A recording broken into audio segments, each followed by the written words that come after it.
आता आपण बघूयात देश अलर्ट मोडवर सांगण्यात आलेला आहे त्या संदर्भातल्या टॉप 9 बातम्या। युद्धविरामाच्या घोषणेनंतर पाकिस्तानने आपलं हवाई क्षेत्र उघडलं, पण भारतीय विमानांना अद्यापही बंदीच, तर भारताकडूनही पाकिस्तानी विमानांना आपल्या हवाई क्षेत्रात अद्याप मनाई कायम। जैसलमेरमधील भटोडा गावातील मिसाईल लष्कराच्या जवानांकडून निष्क्रिय, मिसाईल आढळलेल्या परिसरात जाण्यास नागरिकांना बंदी। अटारी बॉर्डरवर सध्या तणावपूर्ण शांतता, बॉर्डरवर सध्या कोणालाही प्रवेश नाही, सुरक्षेच्या खबरदारीसाठी बीएसएफ जवान अलर्ट मोडवर।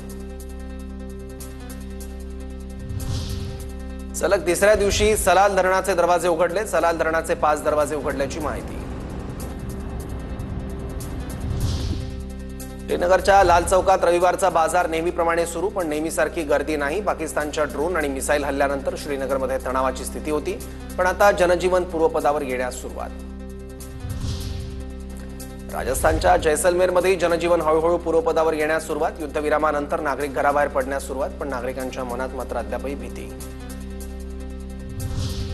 अमृतसरमध्ये बाजारपेठ अद्याप पूर्णपणे सुरू नाही, जिल्हाधिकाऱ्यांकडून रेड अलर्ट कायम ठेवण्यात आल्यानं अनेक दुकानं अद्यापही बंद, रस्त्यावरची वर्दळही कमीच।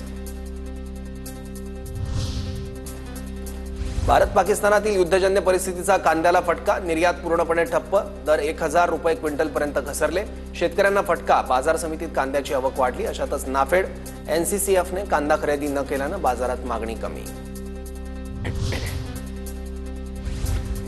16 मे पासून आयपीएल पुन्हा सुरू होण्याची शक्यता, परिस्थिती सामान्य झाल्यानं धर्मशाळा वगळता इतर सर्व ठिकाणी सामने खेळवता येणार असल्याची माहिती।